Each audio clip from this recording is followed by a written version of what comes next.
है। और इस पाक जो मेरी ये पोथी है, ये भी पाक है, और इस पाक पोथी को पाक व्यक्ति हाथ लगाए और पोथी को चढ़ाइए।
अच्छा हिंदुस्तान हमारा सारे जहां से अच्छा।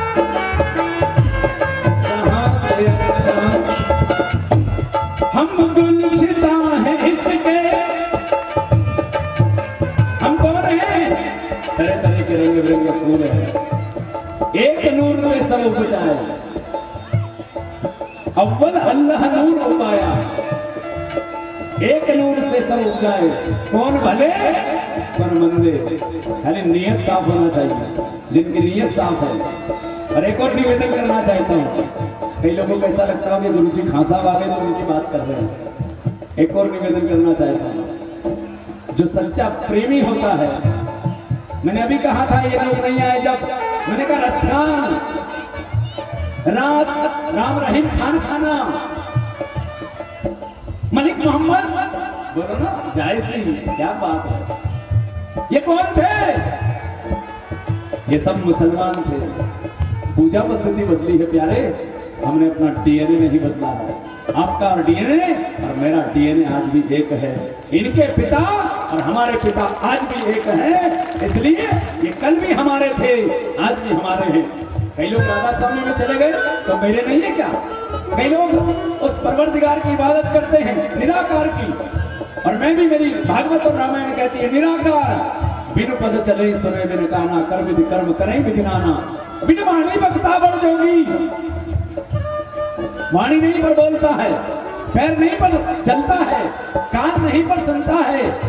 और याद रखना ईश्वर एक है, ये 17-15 ईश्वर नहीं हो सकते। ये लड़ाई इन लोगों से इतनी सी है। ये लोग कहते हैं खुदा एक, हमने कहा भाई बात तो सही है, और हम कहते हैं एको ब्रह्म द्वितीयो नास्ति, ईश्वर एक है। फिर ये सब क्या है? ए मेरे भाई, ये समझने का फेर है। ये सिर्फ हम लोगों ने एक मंत्रालय बना रखा है। आज किसका दिन है? जिसको आज विद्या चाहिए वो विद्या के मंत्रालय में जाइए। कौन सा मंत्रालय है आज का? सरस्वती। एजुकेशन डिपार्टमेंट सरस्वती के पास, फाइनेंस डिपार्टमेंट लक्ष्मी के पास, रक्षा मंत्रालय हनुमान के पास। तो ये डिपार्टमेंट है, वरना इनका सबका बॉस तो कोई ना कोई एक है। और वो कौन है? वो प्राण पुरुषोत्तम है, वो जो न दिखता है लेकिन जब जब याद करोगे वो तुम्हारे सारे काम पूरे कर देगा। इसलिए हम सोचते हैं कि ये ठीक वो ठीक, इस ऊंच नीच के चक्कर में, इस बदला बदली के चक्कर में हम बदल गए हैं। वरना मैं तो इनके भीतर वही देखता हूं जो मेरे भीतर है। इनके भीतर भी राम बैठा है और मेरे भीतर भी राम बैठा है। और राम 15-20 नहीं हो सकता। राम एक है, एको ब्रह्म द्वितीयो नास्ति, ब्रह्म एक है। इसलिए सब हम सब ठीक रहे, बस नेक बने रहे। वरना लड़ाई झगड़े में क्या है? अभी हो जाओ सामने सामने, आए 4-6 निपटा दो इनको, फिर हो दंगा जम के मजे का फिर मजा है। अरे थोड़ा कर्फ्यू वर्फ्यू लगे, पुलिस वालों के भी बेचारों की पेंट ढीली हो जाए, उन लोग को झपका दंगा हुआ गया, वो बात मामला अलग है। लेकिन क्या होगा मुझे बता रहा, क्या होगा? थोड़ा सा किसी को नीचे दिखाने से कुछ नहीं होता। मैं निवेदन करना चाहता हूँ। और ऐसा भी नहीं कि इनमें सब दूध के दूल्हे, ऐसा नहीं है। सबसे ज्यादा ब्याजू या तो जैन बनिए या फिर नकली खासा। ध्यान देना क्या कह रहा हूं। एक बार क्या हुआ, एक माई थी, उस माई के मन में आया कि मैं कोई बड़े आदमी आए हैं, तो बड़े मौकिल आए थे, फरिश्ते आए थे, तो फरिश्ते के पास चली गई वो। और जाने के बाद में उसने कहा, गिबला बड़े मोहतरम, मुझे निवेदन है। बोले बोलो। बोले मेरे को अभी तक औलाद नहीं है, संतान नहीं है। तो साधु संत और फकीर जो होते हैं ना, बड़े दिल वाले होते हैं भाई। तो फकीर ने कहा कि कोई नियत बांध ले, कोई मन में कोई ऐसा संकल्प ले लो। नियत मने संकल्प। अब उस बिचारी बाई ने कभी न तो मदरसा गई, न मंदिर गई, न मस्जिद गई, न कभी किसी सत्संग में बैठी, उसको ध्यान नहीं रहा गरीब को। उसके मन में आया कि अगर भगवान ने मुझे, अगर उस अल्लाह ताला ने मुझे अगर औलाद दी तो मैं उसकी गंदगी खाऊंगी, उसकी विष्ठा खाऊंगी। अब ये कोई सोचने वाली बात है? अब भोली रही होगी गांव की, बसरे का विष्ठा खाऊंगी। उस ऊपर वाले का कर्म हुआ, उसको औलाद हो गई। अब औलाद हो गई तो क्या करे? कोई किसी की विष्ठा खा सकता? गंदगी। लड़का बड़ा होने लगा, अभी तक तो दूध का था, अब तो और अन्न का आने लगा। अन्न का आया तो बदबू आने लगी। घबराई, मैं अल्लाह को क्या जवाब दूंगी जब जाऊंगी उसके घर, मैं क्या जवाब दूंगी? लेकिन एक दिन एक बहुत बड़े आदमी आए मस्जिद में, वो गई वहां प्रणाम किया, सलाम वालेकुम। वालेकुम अस्सलाम। जनाब मैं एक बहुत बड़े दुविधा में हूं, बहुत बड़ी एक समस्या परेशानी है। बोले फरमाइए क्या हो गया? बोले मेरे को औलाद नहीं थी और मैंने एक नियत बांधी कि मेरे को अगर अल्लाह ताला ने, भगवान ने, ईश्वर ने, परवरदिगार ने, रब ने, रियाया ने अगर संतान दी तो मैं उसकी गंदगी खाऊंगी, उसकी सीधे सीधे कहूं लेटरिन खाऊंगी, ऐसा बोल दिया उसने।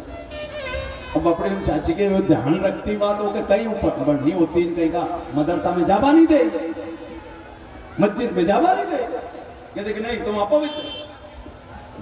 मैंने अभी एक दो जगह बोल दिया महाराष्ट्र में, मैंने कहा नियम बनाने वाले भी यही, जैसे तुम लोगों में, उन्हें कौन बोले हरिजन अंदर मत आना, ये सब में बीमारी है। बोलूंगा तो बोलोगे कि बोलता है, और बोलूंगा मैं तो तुमसे डरूं, कोई इनसे डरूं, मैं नागा ठहरा, मेरा क्या बिगाड़ लोगे तुम लोग?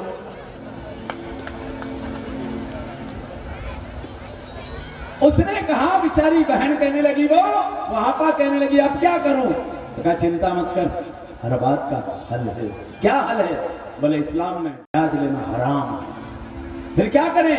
बोले जो इस्लाम वाला हो और वो मुसलमान हो और ब्याज लेता हो, जा उसके घर में भी मत जाना, उसका दरवाजा भी मत खटखटाना। उसकी जो ओलाती होती ना, ओलाती जानते हो ना, वो पानी गिरता है, गैलरी के नीचे खड़ी हो जाना और बढ़िया चामनेर से ले जाना एक मिठाई का पैकेट, रसगुल्ला, और रसगुल्ला तेरा रसगुल्ला मिठाई का पैकेट ले जा करके उस ब्याजू की औलादी के नीचे जाकर के तेरी मिठाई खा लेना, वो विष्टा के बराबर है, वो गंदगी के बराबर है। प्याज लेना हराम, मुसलमानों में दारू पीना हराम, महंगी इनने और बाणिया हरने मुर्गो महंगो करते, और बामण हरने और चाचा हरने दारू महंगी करते। पंडित हम अरे ऐसे छका छकाते पंडित जी अच्छा नहीं पड़ जाए आज जो सब एकता में तो जब गेले हमने कहा यो अच्छी बात लगा लगी हमारी निवेदन करना चाहते हैं। मैं फिर कहता हूँ जो संस्कारवान है, चाहे हिंदू हो या मुसलमान हो, जो दीन वाला है, जो धर्म वाला है, वो समाज को आगे लेकर के चलेगा।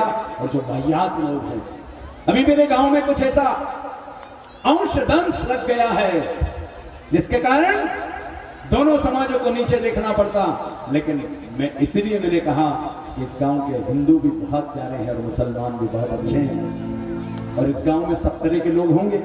ऐसा नहीं है कि सारे के सारे बिल्कुल नीट एंड क्लीन नठुई, तो इनके बिल्कुल चकाचक बुगला भगत भले ऊपरे इतरो बड़ो टोपो लगा लो कि पागड़ा बांध लो, कैसे भी आ जाओ, जब भीतर मेल भरा है वो बाहर दिखाई नहीं देता मेरे भाई, क्योंकि रंगीन कपड़े है ना, बाहर दिखाई नहीं देता। इसलिए मन तो रंगाया।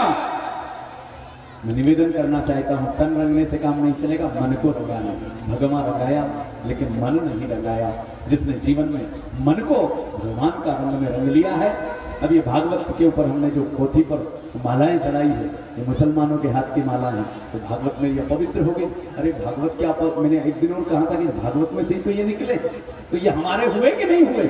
मैंने कहा ना एक दिन एक कथा में, मैंने कहा जितना भी साम्राज्य है ये इन लोगों के जो पहले पैगंबर हैं उसका नाम है नूह, जानते हो ना, नूह। इनका पहला पैगंबर नूह और आपका पहला पैगंबर मनु।